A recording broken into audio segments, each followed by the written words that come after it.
jewel in our crown. They're these incredible discussions and meeting places for CUNY faculty and students, and they really have brought together scholars and thinkers from around the city.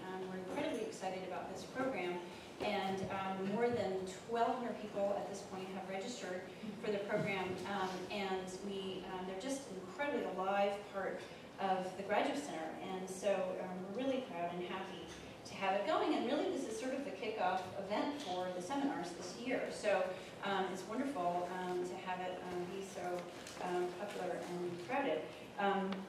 I had, of course, meant to bring up a little calendar, and I'm going to steal yours if you don't mind. These calendars have our website address on them, and they're also our public events. And you can, if you go into our website, which is also brand new, you can register for these seminars. And they range from the neuroscience one to affect theory to revolutionizing American studies, which Candace Hsu has really organized, and she's one of the reasons that we have Kathy here. You know, all the way to research in contemporary art. And they're really wonderful, and they need to, as I say, bring scholars and thinkers from around the city. So as you go through the registration process, they kind of ask you for what your experience is in these disciplines and what your experience with these kinds of projects are, and that's how you get into the seminar. And they meet sort of less than 5 times a year, or no less than 5 times a year, and they have public events attached to them. So that's just my brief word on the seminars, and we're really happy to have Kathy Davidson as part of them. I'm going to wield my position to Victoria, who's going to tell you about neuroscience.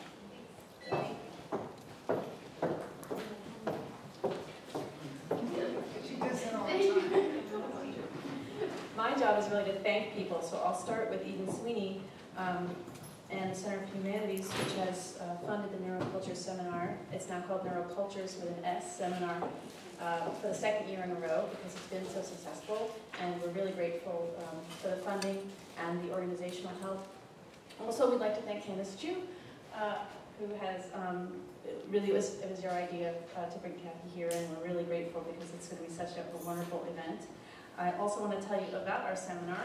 The Neurocultures Seminar is an attempt to bring an interdisciplinary focus, particularly from the social sciences and the humanities and the arts, to neuroscience. I think the reasons are obvious, but as Kathy's book, which is getting lots of buzz, makes clear, neuroscience is becoming a really salient knowledge that is really spreading all over the place. You can't really read the New York Times without bumping into it every Tuesday. And so we think that it's really important that folks outside of the hard sciences have something to say to and with and in conversation with the neurosciences. And that's really the aim of the Neuroculture Seminar. So if you're interested, please get in touch with us. We'd like to have more folks. We'll probably, this might be the end of this last year. This is the 2nd year. It seems like there's neuroscience coming out of every corner, so we probably could keep it going, but we're really delighted to kick off this year with Kathy Davidson. We also have 3 more events this semester. We have Suzanne Anker is going to be giving a talk at the James Gallery, coinciding with a really interesting art exhibition there on contemporary art and neuroscience. That's coming up in October. There's also, at the end of October, Raina Rapp, who's a medical anthropologist at NYU, is doing ethnographic research on autism, so she'll be speaking. And then we're really delighted in November to welcome our new colleague, Alvin Noe, who will be speaking probably from his work Out of Our Heads, Why You Are Not Your Brain, something like that. It's really interesting work.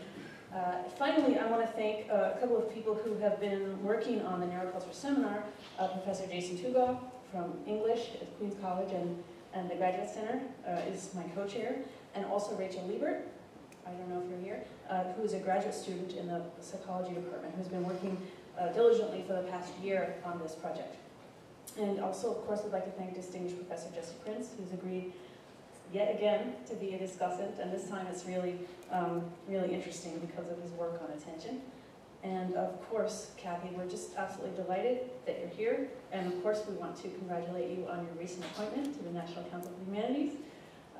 Pretty big stuff for us, and with that I leave it to President Bill Kelly to introduce our speaker. Thank you.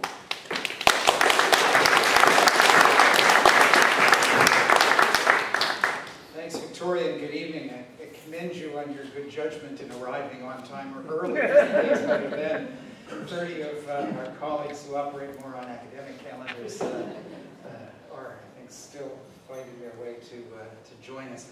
I apologize for the serial introductions, not a modality that I find attractive, but I thought it was important tonight for Even and for Victoria to speak, given the extraordinarily hard work they've done, the ways in which they have energized all of us with their time and their commitment and the creativity they bring to their tasks. So thanks to them. Let me thank as well, or echo as well, Even's note about the jointly sponsored exercise of this, the seminar on neurocultures, the Humanities Center, Women's Studies. I think it entirely appropriate that an event such as this one, which welcomes a scholar whose work is so broadly ranging, is an occasion to advance our own transdisciplinary conversations. I'm going to put my glasses on because I cannot read anything that sits in front of me. I hope you'll forgive that as well. It's an honor and a privilege to introduce Kathy Davidson, and I thank Victoria and Even for yielding that pleasure to me. This is the second time that I've had that great joy. Some years ago, when I can't remember whether I was chair of the English program or had just been made provost, I think the former, we had just recruited our late and deeply, deeply mourned colleague, Eve Sedgwick. And like Eve, I'm delighted to conjure her presence by speaking her name.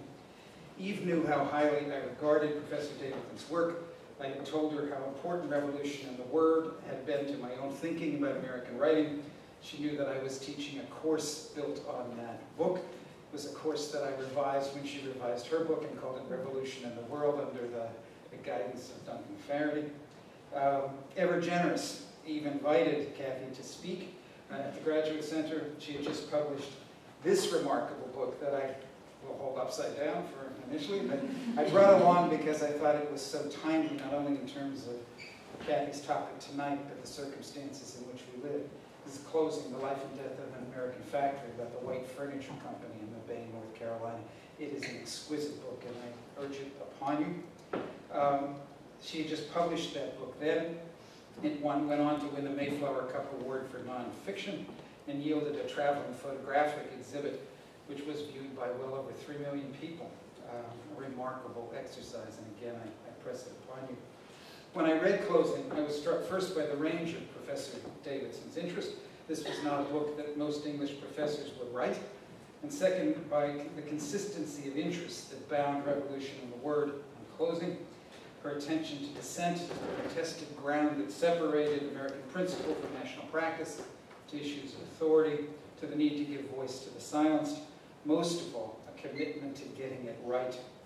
These markers of her career, I would suggest, are everywhere present in a writing career marked by dazzling range and boundless empathy. She's written or edited more than 20 books. Revolution and the Word and Closing are, of course, essential reading for anyone who cares about life of the mind in this culture.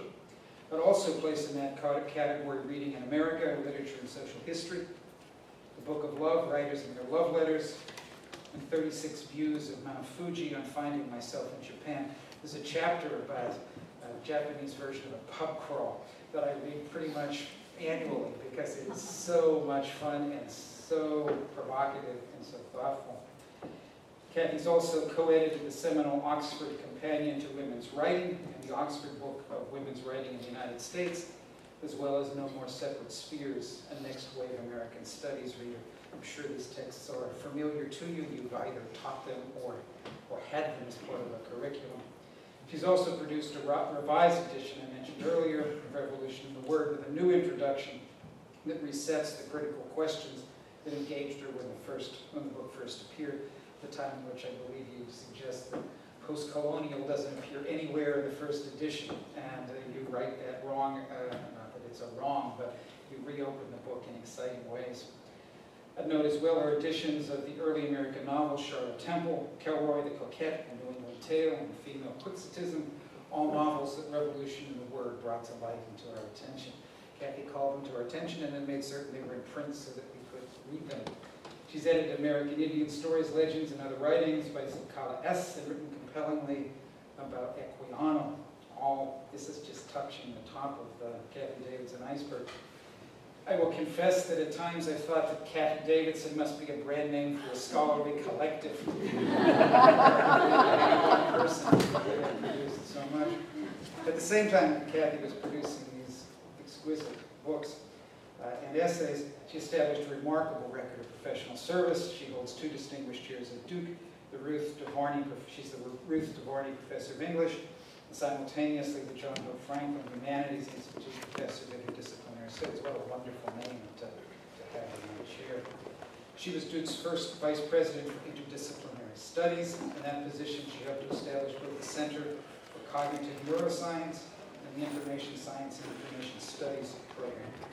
She is the co-founder of HASTEC, Humanities, Arts, Sciences, and Technology Advanced Collaboratory, a network of 5,000 educators that generates new models and new modes of learning for the digital age. HASTEC also administers the $2 million MacArthur Foundation Digital Media and Learning Competition. Last year, that competition took the form of a collaboration with the White House Educate Innovate initiative, and Kathy just said she's going to Washington on Thursday to extend that good work. She's a past president of the American Studies Association, is a former editor of the journal American Literature.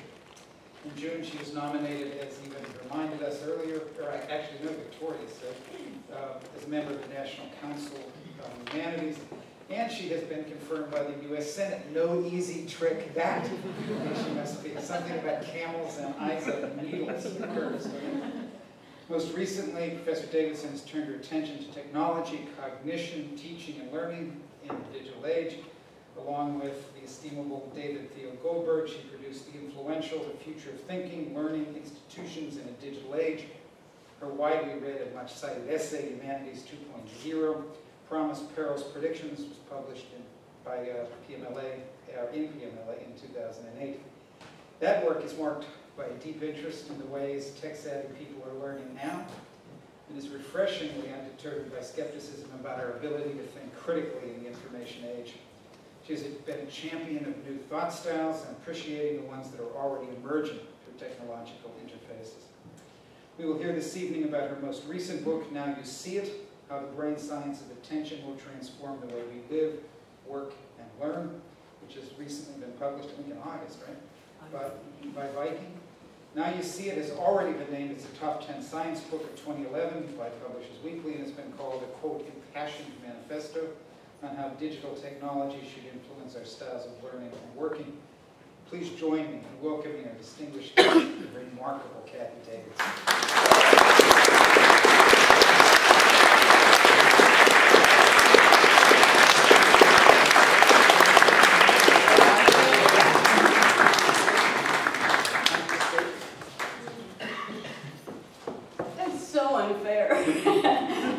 I'm kind of teary now, and I really don't recognize that person. You're being very, very generous, and I appreciate that very much. It kind of feels like being home coming to the CUNY Graduate Center, not only because I launched my last book tour here. I kind of write a few scholarly books and then a big public trade book, and Closing was the last big public trade book, and this one is the current one. I'm on a 50-stop book tour, and this is one of the very first places, and certainly the one that holds as dear a place in my heart as any, not only because of Bill's introduction and Victoria and Eben, but also I get to have a Q&A later with Jesse Prince, which is fantastic. And in fact, I'm about to tell an anecdote that's the book begins with an anecdote, and I believe, if you weren't in the audience, Jesse, it was certainly our mutual friend Govinda Guzeldare, philosopher, another empirical philosopher, who held that event. So in so many ways, I feel happy to be here. I want to dedicate my talk tonight to two dear friends. One, Hal Sedgwick, who's in the audience today. Lovely, lovely Hal Sedgwick. You said those kind words about Eve. And Hal and Eve have been friends for many, many years. Thank you, Hal, for coming. and Candace Chu, who, did we go to Vietnam together, right? Was that 3 main points? Yes. We gave talks together in Vietnam many years ago when Candace was still new in the profession. We all knew she was one of the most brilliant lights of the profession then, but kind of the night before our talk, we were told we had to tape these formal 50-minute presentations we'd all written, and they were supposed to be 10 minutes or something, and Candace and another young scholar were saying, what do we do? And I said, basically, with all talks, the secret is you just say there's 3 main points. And it doesn't matter what you do next. So actually, my talk today has 3 main points. Actually, probably there's more than that. But I'm going to kind of do something a little sneaky, because in a few minutes I'm going to have you start the talk, not me. The very eminent historian Robert Darnton likes to say that in all human history, there have been 4 great information ages where some technology changed the way people communicate with one another in such an irrevocable way that it required a major paradigm shift. When he talks about this, he goes back to 4000 BC, ancient Mesopotamia, for the invention of writing as the first information age. And of course, you all know Socrates didn't like that at all, right? Writing was going to bring attention, and it was going to corrupt the powers of real dialogue, the oral tradition, memory, all of those things. The second, Darnton says the second great information age is movable type, which is 10th century China, and of course in the Renaissance with Gutenberg in Europe. The third is the one that is my original, I guess, specialty, although that's a kind of odd word for some as fickle as I am. But it's the invention of machine-made paper and ink and steam-powered presses at the end of the 18th century that made books available to middle-class and working-class people for the first time in abundance, for the first time in history. And virtually all of the institutions of education that we know now are on some deep level, and I'll be talking about this today, responses to what you do when the word is not mediated by a preacher or a politician, but is coming to people directly, and there's no mediator. What do you do? Jefferson and Adams, public education. This became the mantra of the 19th century. Educating people to read in a certain way and to work in a certain way. And that's going to be the focus of my conversation, because clearly the 4th great information age that Darnton talks about is now. Right? Basically since 1995, not so long ago, right? With the commercialization of the internet, with the ability for any of us to have an idea and to broadcast that idea to the world with all the equity limitations we know, but to instantly be able to broadcast ourselves to a world without the mediation of publishers, editors, and other hierarchies of, and other filters of our ability. One of the things I'm interested in is what do we do when we have, and I'll be talking about this at some length today, institutions of education that we've perfected for 100 years for the industrial age, when a paradigm has shifted for a digital age. And before I say another word, you all should have a little card with a little gorilla that you probably all know the reference, but if not, I'll be explaining the gorilla, and a pencil. I am going to set a timer for 2 minutes. And I'd like you to very quickly on that card, this is a 3-part experiment, so and exercise, so please do this. Just write 3 things down on the card. Today, President Kelly said to you, we're going to reform education, not only here, but across the country for the digital age. What 3 things do you think you'd like to think about that could make institutional change, not just at the CUNY Graduate Center, but in higher education, for an age where any student can have an idea, broadcast themselves? What kind of preparation would you do? What kind of ideas might you have? What kinds of principles? You're not going to be tested on this, but there is going to be 2 more parts of this exercise, but just 3 things off the top of your head. And as I said, I'm just going to set this for 2 minutes. So, just 3 things.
something I do in my classes now. Some of you may have read the hate mail I've gotten. It's gotten pretty popular on the internet too. I've gotten a lot of good attention and negative attention, but I'm trying to reshape my classrooms. I'd like to do that exercise here. I'd like you to turn to somebody you're sitting near, ideally someone you didn't walk in with. Look at the 6 things on your card. Or maybe I'll just do this for 1 minute this time. Decide, negotiate between you, which of those 6 things are on the card, and decide on one that you think would be really the one you think is the single most important thing. And there's going to be something at the end of the lecture where we come back to that. But just, I'm going to set it for a minute this time. Just try to find someone next to you and just look at your card.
Pretty amazing, right? And I want to make a number of points about what we just did. First, basically, right? Ichabod Crane up here, right? The schoolmaster, time test, writing correct answers on a paper, with a limit, everyone facing forward. That's a pretty traditional form of learning that we have, that's certainly been around since medieval times, but even more so, and even more regimented. The time test is one of the inventions of the 19th century, the late 19th century. Right? That's like kind of, you just enacted, right? The formal form of education for the industrial age, for the industrial reader. Second thing is something about attention. Because there's been a lot of silliness lately about how attention is making us multitasking is making us shallow, the internet is making us violent, the internet is driving us to distraction, and multitaskers are even bad at multitasking. And the one that was probably the motivation for this book, because I think it's so evil and mean, that somehow multitasking is damaging our brains. Right? You can tell me I'm shallow and distracted and all those other things, because I can change that, right? It's damaging my brains, or even worse, it's damaging my children's brains. That's a terrible, terrible thing to place on a generation, right? If you're 15 years old, you've got a bad enough world to inherit right now, without having a lot of pundits telling you, and your brain's been destroyed by the internet. I mean, really. Why I like to start that way is I want to just get rid of that view, that kind of monolithic view of attention. Because what you did in that second experiment, in the second little exercise, where you talked in a very noisy, crowded room, many of you talking with people you haven't met before, which has a whole emotional content to it too. You negotiated 3 sets of ideas that each of you had in order to come up with one idea. That's not a simple task either. And, well, did anyone get hurt? Did anyone get hurt in the course of the exercise? I don't think so, right? The reason I want to emphasize that is I think a lot of us believe that because we're paying attention to our attention because of the new technology in our life that we have not yet adjusted to. We haven't changed the form of our offices, right? I go into my office, which was made for the 19th century, right? The whole architecture of the modern office. My office kind of looks like a Dilbert cartoon or a Dickens novel, the same thing.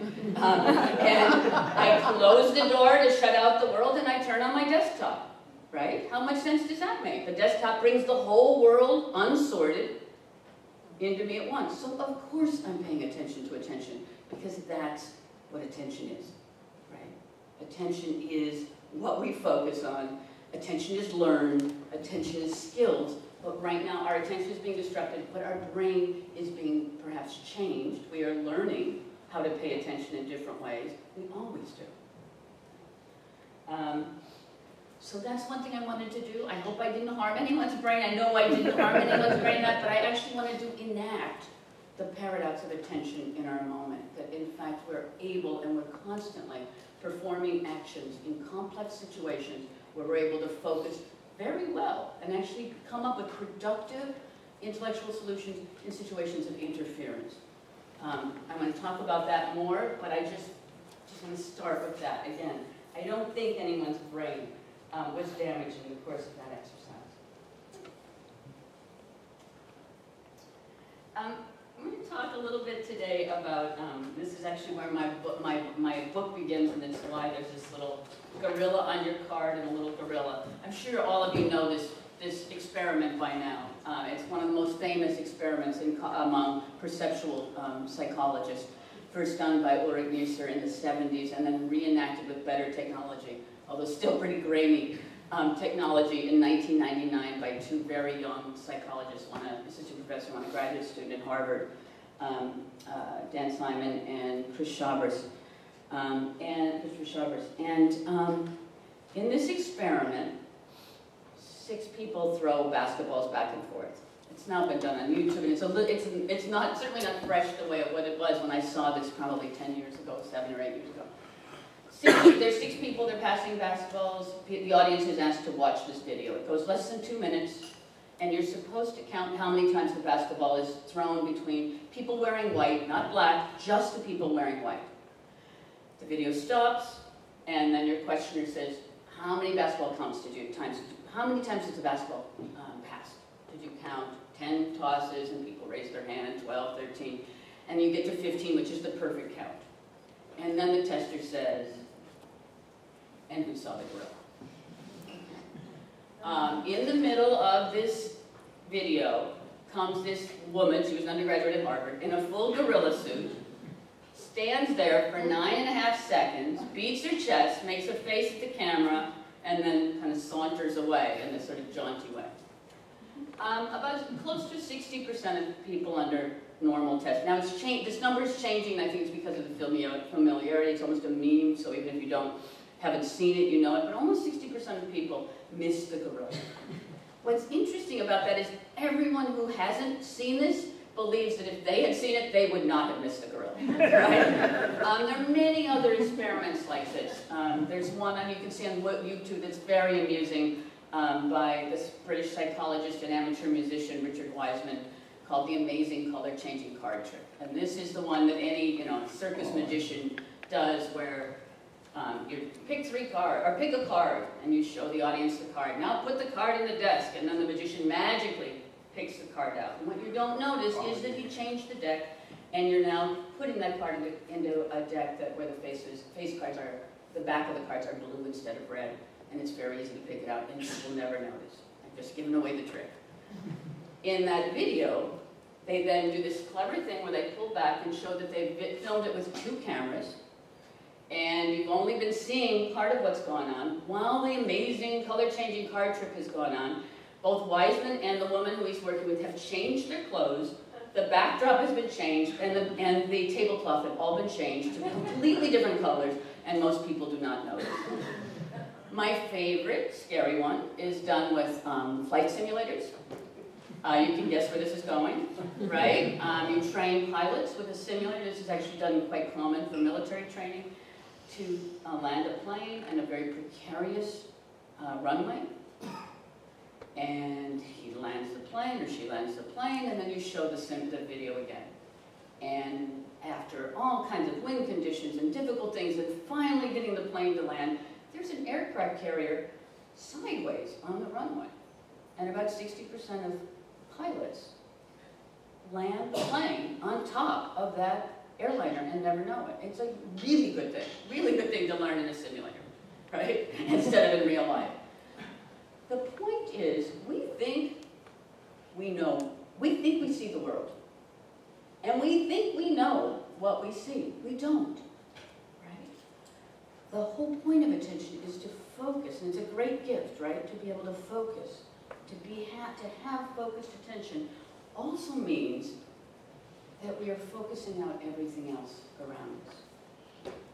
I'd like to say if attention and distraction were just about computer screens, the world would have a lot more Buddhas in it. Because, right, we've got this very long tradition in the East of contemplation, right? Where you get rid of all the external world, you're in as quiet and contemplative place as possible, and what happens when you have no distractions? Your mind goes crazy, right? It's hard. It is hard to keep track of any ideas at the same time. You know, basically, we live in a world where it's important to count basketballs. And I would like to argue that, in fact, in the last 120 years, we've made counting basketballs, now I'm talking metaphorically, not just perceptually, but metaphorically. We've made the task of counting basketballs the most important things humans can do. Right? That has been our task for 150 years. Numerical, metrical assessment of quantitative, absolute, and sometimes rather simple ways of measuring accomplishment. And that has been our goal for 150 years. But we also live in a world of gorillas. And unless we're modest about what we do not see, we are never going to, we might see the gorilla, or we might count the basketballs, we're never going to be able to do both. The room I was in 7 or 8 or 9 or maybe now 10 years ago, when I first saw this gorilla, was interesting because it was my office as Vice Provost for Interdisciplinary Studies that had put on this event. And a brilliant philosopher named Govind Ghozelderay showed the video. I was paying attention to the caterer. I was not, you know, I wasn't, and I'm dyslexic. So I looked at this and thought, no way, you know, it's going to be hard for me to count this in this grainy video. And I've got other things to do. I wasn't paying attention. I saw the gorilla, because that's what attention is. I was not counting basketballs, so of course I saw the gorilla. That's the first lesson I want to make in terms of institutional change, which is ultimately what I'm interested in today. If you're in a room, as I was that day, with approximately maybe 150 people, and no one around you is seeing the gorilla, and you know, we were academics, right? So we had to get the count right. I mean, I would say there was a much higher percentage of people counting 15 basketballs and probably not seeing the gorilla than even normal. And there's quite a lot of variation. One recasting of it at the University of London, an audience of about 400 college students, there was beer involved. Only about, 90% of people didn't see the gorilla. So there's a lot of variation. That was kind of what our room was. But I saw a gorilla in an institution building. And when I consult for business, I often talk about this. How you factor in the fact, in that somebody may be seeing a gorilla that nobody else sees, and that could be what's going to save your life or your business or your institution. But how you learn to listen to the person who sees the thing that no one else sees is, to me, not just a lesson, not just an issue of perception, but a lesson plan for surviving in a complex world. And basically, the only way you can do it, because we can't get out of our own heads, right? The only way we can do it is, 1, admitting we're seeing partially. 2, finding partners who see differently than we do. In the world of open source web development, which is the inspiration for a lot of what I'm doing these days, there's a funny phrase that goes, with enough eyeballs, all bugs are shallow. That's a very geeky thing. Basically means you can't make the computer code that powers the World Wide Web unless you have lots of different people, different eyeballs, really radically uncontrolled different eyeballs looking at code. You'll never You'll never get it right unless you have as many eyeballs as possible looking at the code. And the third, the right method. You have to have a method that privileges the dissenting voice, the cranky voice, the demurring voice, the voice that maybe too often sees the gorilla in the room. How you institutionalize that is a real issue. And Clay Shirky likes to say that institutions tend to preserve the problem they were designed to solve. So how do we make institutional change is a real issue in a world that is complex and where it is important to count basketball.